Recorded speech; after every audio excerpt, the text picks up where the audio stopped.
King James, Britain's strictest school, yeah?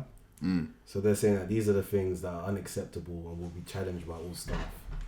Not wearing a school jumper properly, incorrect shoes, wearing hoods, incorrect trousers, wearing makeup, earphones, not replying when you greet them, not holding the door out, not saying please or thank you, thanking other people in an appropriate way, entering the classroom without knocking, smirking when being told off, shrugging of shoulders, screw face, saying why when questioned about behaviour, saying dunno, which links to the slang we were talking about, saying okay, rolling eyes, rude tone of voice, silly voice, not looking staff in the eyes, loud behaviour, pushing in the corridor, on the corridor during lesson time, deliberately walking slow, let's get that one, pushing in the dinner line, intimate behaviour in corridors, looking out of the window, instead of at the board, interrupting staff, getting out of seat without permission, turning around when not to, swinging on chairs, slouching, tapping on tables, drinking liquids other than water, eating, chewing gum in lesson, making funny noises, being rude, using slang and swearing. So these are the things that they say is punishable. All of these things though, like, so you're saying you were thinking, what? Like, isn't this normal? Yeah, it's normal. But this is the problem.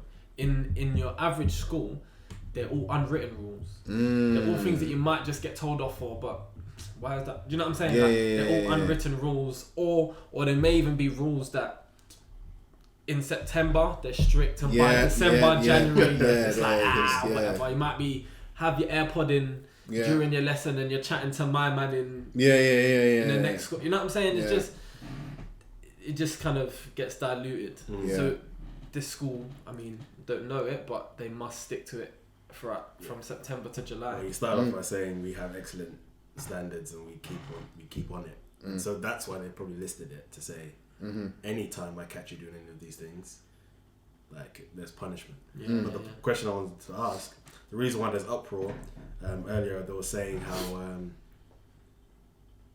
it feels like it's infringing on their human rights, because they're saying like, how are you telling me I should be able to do what I want? The issue with that is that the world just doesn't work like that. The world does not work like that. So the question is rules a bad thing in schools? Is there a balance, or is this healthy? It's very healthy. Do you know why? Because like I say, the world doesn't work like that. You'll go to a workplace or you'll go to uni where they actually care less about you as a person. So break the rules, cool. Bye. The door's there. Bye. Yeah. So actually then rules, regardless of the ins and outs and the ups and downs of the actual rule, it's just teaching you something. Like, obviously we're glued to our phones now. So for example, I don't know if it said there in the rules about texting during lesson, but some kids are so addicted to messaging that during a lesson, slyly texting. They can't not. So now if you have that discipline of not messaging during lessons, it's actually a discipline that's installed in you. Do you know what I'm saying? So it's not only is it just about the ins and outs of the rules, but it's disciplines that are being installed in you and things for later life that will actually help you. Because like I said, the uni, they actually don't business. They don't care about you. They don't have any personal relationship with you. A job, you might have a nice manager, but he actually really doesn't business whether you're there or not. As long as the job is done, cool. Oh, you might get employee of the month. Yeah, fantastic. But you don't care about you. Yeah. That's what COVID showed. People were let off straight. Easy. Straight. They thought my manager loves me. I'm employee of the month 15 months in a row. Yeah. COVID happened. Sorry, off. That's it. You're employee of the month only because it's a scheme that's in place. Praise workers. You don't really you don't really want to tell to make people more productive. Trust. It's But I think I agree with Russell. I think it's healthy, but I think a balance is important. I mean, a lot of the things you listed there. We challenge as well at my school, but some of them, we don't. again, it's not official. You know, it's an unwritten rule. But I think balance is key, because some of the things on there, I'm just like, you're probably creating more headache for yourself than is necessary. Give an example of one. Shrugging shoulders. You know, if I'm telling a child off and they shrug their shoulders, like let's say for example, I'm telling a child off, right? And they've just started to kind of come round. So, you know, we're going back and forth. They've just started to come round. And then I say something, and spare the moment, they shrug their shoulders. Do I then pick them up for shrugging their shoulders, but I'm kind of winning them? Or do I just keep reeling them in and let the shoulder shrug slide? Yeah, I definitely get you. You see what I'm saying? It's a very personal situation, though. Yeah. It's a very unique situation. Yeah, of course. But I just, you know, so some of the things listed there, I'm just like, okay. And it all depends, you know, obviously it's an article, bit of clickbait, whatever. Yeah, so it really all depends on kind of like what Russell's saying, you know, what's happening on the ground. Day to day in that school, how are these things being challenged, you know, how and why are students being reprimanded and so on and so forth. But I think, you know, it's important, again, it's important that young people understand that, this is not you kind of just being yourself in all your glory everywhere you go. That's not how the world works. It's not like, and I think now there's more entitlement. People feel more entitled. I can do what I want. I can say what I want. I can be who I want. I can be as late as I want. I can do whatever. And you have to accept me for the way that I am. And it's just like, well, otherwise you're discriminating. That's it. You're discriminating. But for me, even you know, if you look at the natural world, you know, the like nature itself, there are certain things you just can't sort of navigate your way around certain things. If you go outside and it's cold, it's cold. It doesn't care. The cold doesn't care how you feel. It doesn't care about, you know, oh, I want to wear a t-shirt today because I'm flexing. It's cold, brethren. I want to wear a t-shirt because I'm just being me. I'm just being me. Yeah, be you in your bed when you catch cold. See it there. You know what I mean? So I think the more, you know, and that for me, it mirrors society. There are certain things that it's the way they are. And unless we sit down and we all decide on the changes and then we agree to the changes and we adhere to them, they're just going to stay the way they are.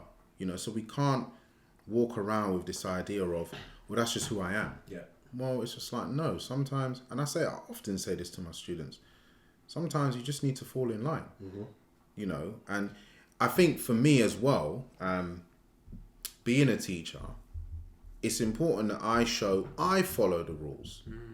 You know, I've got a boss. I've got, you know, things that are expected of me.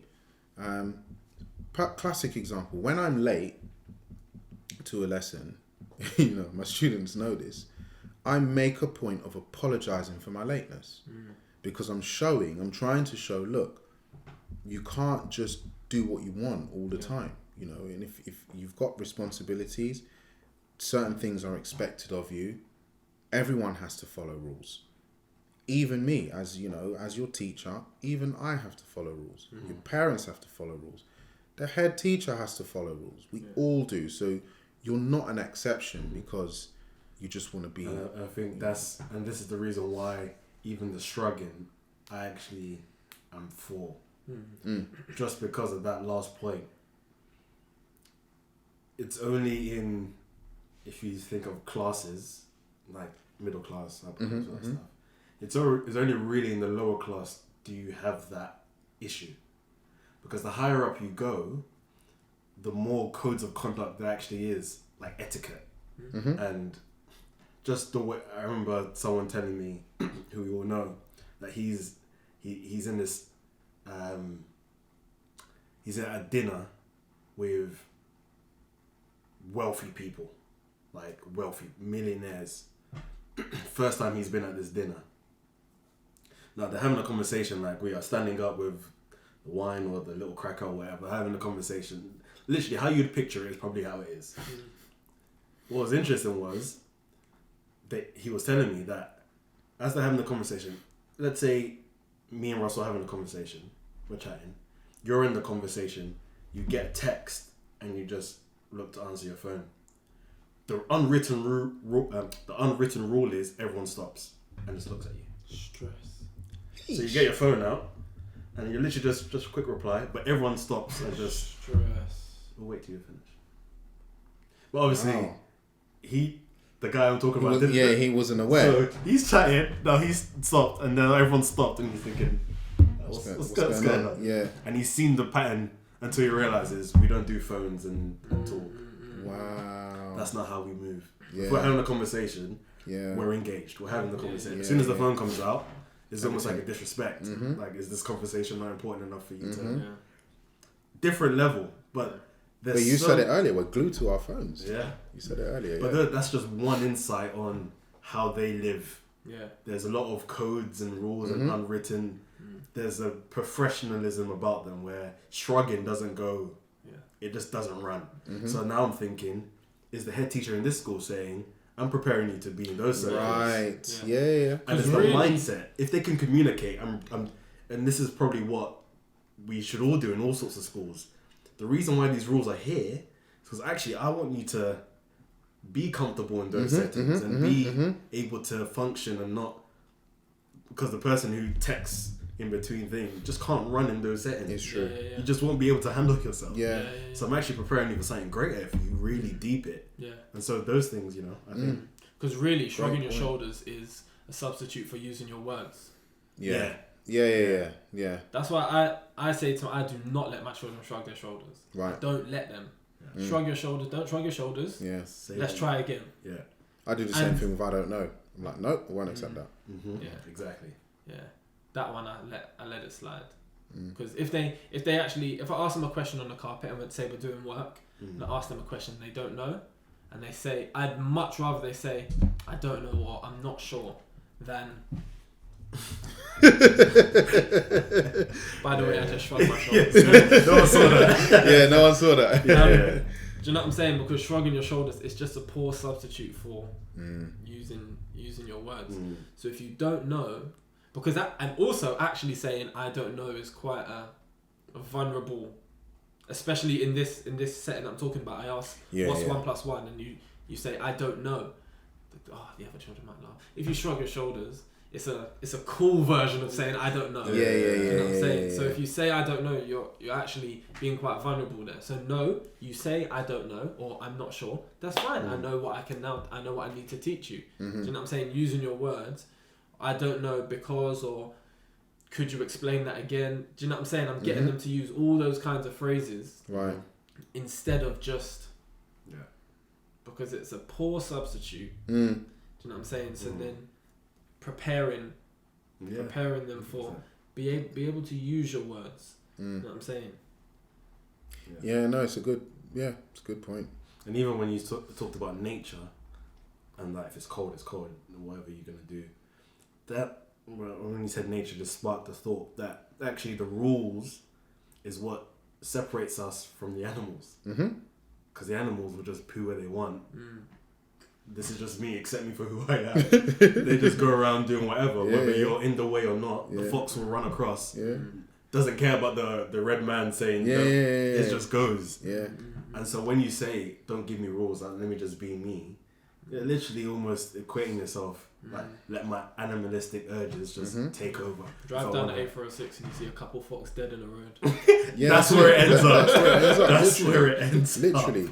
And it's funny, like, when I think about some of my naughtiest classes, there are times where I'm trying to discipline them. It's chaos because, I've got 5, 6, sometimes almost 10 people misbehaving because something has sparked and they've all just caught the spark.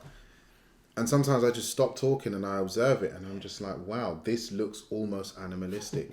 It's noises, it's faces, it's turning around, it's chaos. Yeah. It looks chaotic and I'm just like, it's scary. It's scary because I think, again, I don't like to bash influencers. I don't like to bash social media too much because I think there's a gift and a curse. But I think a lot of what at least children are receiving from the people that influence them and the people they follow on the people they follow on social media is just be yourself whenever, wherever, all the time. And don't let anyone tell you. And don't let anyone tell you Because anything. look at me. Yeah. I'm Yeah. able to do exactly what I want. Yeah. They told me that I. Yeah. Not knowing that Yeah. 2,000 people have tried the same thing. Yeah. And are now currently in the dole. Yeah. Claiming it. benefits. Because And it doesn't work all That's the it. time. And when you really deep it, you know, the best influencers who have got their business in order, they follow rules. And to be fair, those people that are saying it are not, they're lying. Yeah. Because they understand this. They understand And it. they are very organized. Exactly. They portray themselves like, Yeah. Like, who popped in my mind was, I don't know if, she probably is listening to this. Cardi B. If she listens to Cardi, this. if you're listening. But she can portray herself like a don't care attitude. But I remember listening to one interview where she's actually quite savvy business-wise. Of course. Like, she's actually Come on. good with course. marketing, but also, like, numbers and Yeah. don't do this because it won't. Yeah. So it's like, actually, you're actually clued up. That's what I'm Yeah, saying. You actually know what You you're have doing. to be. That's how you got to where you are. Yeah. Exactly. Fully. It That's wasn't what- really being who you are. It was almost the market showing what. But now I can say, oh yeah, I am who I am. But So really, how to she's get there, marketed herself Mm. is not actually, and that's funny because you now think her idea of her best foot forward is actually the I don't care Yes. instead of the I'm intelligent and I can work with numbers. the Bunyan goes first. Yeah, the Bunyan goes Goes first. exactly. Yeah. And that's now what we're being told. Yeah. Put the Bunyan foot first. I don't care. Yeah. Yeah, this is me. I'm da da da da da. When actually you're intelligent. Mm-hmm. You can actually go places with the foot that's behind. That's actually the better foot. Yeah. But I think that's been, because I think back to my school years, it was a problem then. Being you know, we called it a boffin or, you know, a neek. Do you know what I'm saying? If you were seen as a boffin or a neek, nobody wanted to know you. Yeah. You could be in tops at everything, but Never changes. if you were the boffin or the neek, Yeah. you weren't cool. People didn't want to chat to you. People didn't want to hang around. Do you know what I mean? And you would get cussed by all the cool people, all the class clowns, all the funny people, all the loud people, who ended up with crap grades. Do you know what I'm saying? And then the boffins and the neeks went on and you know, did well for themselves. But that's funny because in my setting, in primary school, actually the children that are popular are the ones that are intelligent. See are the that? ones that get the top grades. Because I guess all the children see them getting praise from the teachers. Yeah. So they're the top child. They're the most popular children in the class. And that reason doesn't change in secondary school, but the issue is you've got now so many kids that affirm the negative that actually their praises are not better than the teachers. So it's the same thing that they're desiring. Yeah. But it's coming from a different source now, which Yes. produces a different result. And I think another big difference between, kind of just extending your point, a big difference between primary school and secondary school is in primary school, you do want the affirmation and the validation of the teachers and the adults. In secondary school, you want the validation and the affirmation of your peer group. Do you know what I mean? Particularly the opposite sex. Do you know what I mean? Whatever's going to gain you currency amongst your peer group, you're going to do that. Clout. That's it. Do you know what I'm saying? So I think that's a big difference because you often, you know, I often hear it, you know, kids will come into secondary school and especially at the start of year 7, they are angels, you know. Shook. They're exactly. shook angels, like their bags are packed, they've got pencil case, everything's well stocked, they have their exercise books every day, uniforms tip top, you know. If you even look at them, if they were giggling, if they were doing something they weren't supposed to be doing, something small, and you look at them, they fix up quickly. But as the years progress, you see that, you know, that kind of, you know, that sweet little angel, you know, just get a bit rough around the edges and get a bit rugged, you know, for many of the students, you know. And if I compare, you know, the year 11s to the year 7s, like our current year 11, they're really challenging. And I remember them in year 7. I was their form tutor, you know. I remember them in year 7, and I'm looking at them now, and I'm just like, you're just bigger, spottier, ruder. You know what I'm saying? But then you go again, even further, to sixth form, and you kind of want to be around the smart people. I mean, it flips. Yeah. Because of the offload, that year 11 to 12, spoke about another part, a lot of the dead weight don't make it.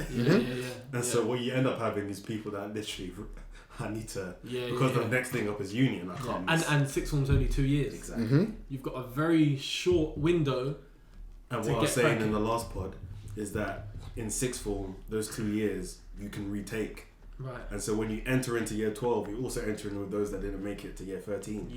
And so then you get this culture of the ones that have fallen back being like, I need to fix it up. And so then the ones coming in are thinking, oh, okay, this is that. We need to. I don't want to be the one that has to fall back. You know? That weird thing. Yeah, true.